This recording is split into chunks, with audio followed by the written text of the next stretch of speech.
By morning, $15,000 was gone. A first-class trip to Japan, designer bags, jewelry, matching watches with our cousin. A week later, she walked back through the door, skin-tanned, eyes smug. Dad looked at me, shaking his head. "Stop pretending. She would never touch your money." I smiled, because the card she used wasn't what they thought it was.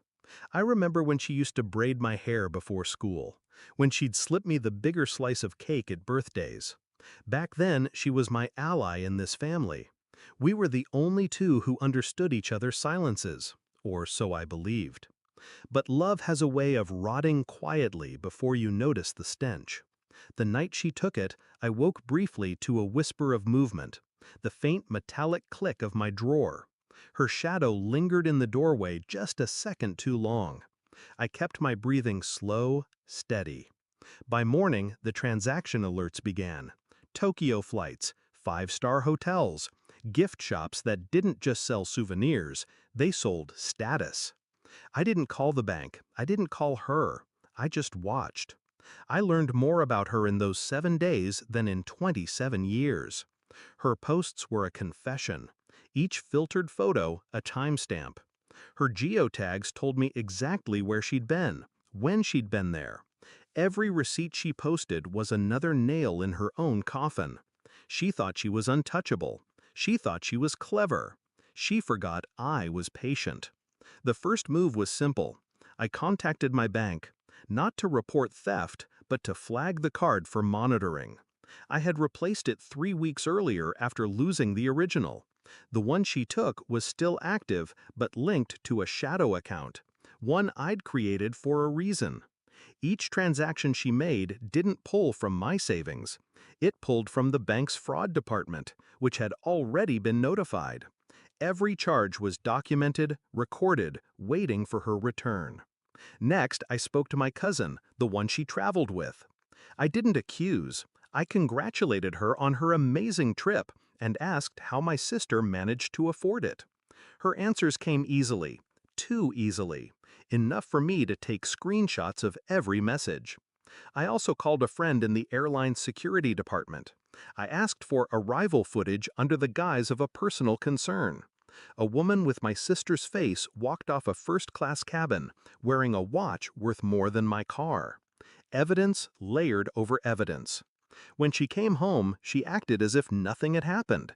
Suitcase in the hall, duty-free bag on the counter. Dad asked about the trip. She lied, of course, said a friend paid for everything. He believed her without blinking. But I was done seeking belief. I wanted consequences. That evening, I invited her to sit with me. No accusations, no raised voice. Just a small stack of papers slid across the table. "Your trip looks fun," I said. She froze at the receipts, the bank statements, the screenshots. Her eyes darted to Dad, who was watching now. "What is this?" she whispered. "Every step you took," I replied. Dad jumped in. "This is ridiculous. You're making things up." I tapped the last page, the bank's fraud report, her signature at the checkout counter. The footage still paused on my phone. The silence after was heavier than the accusations.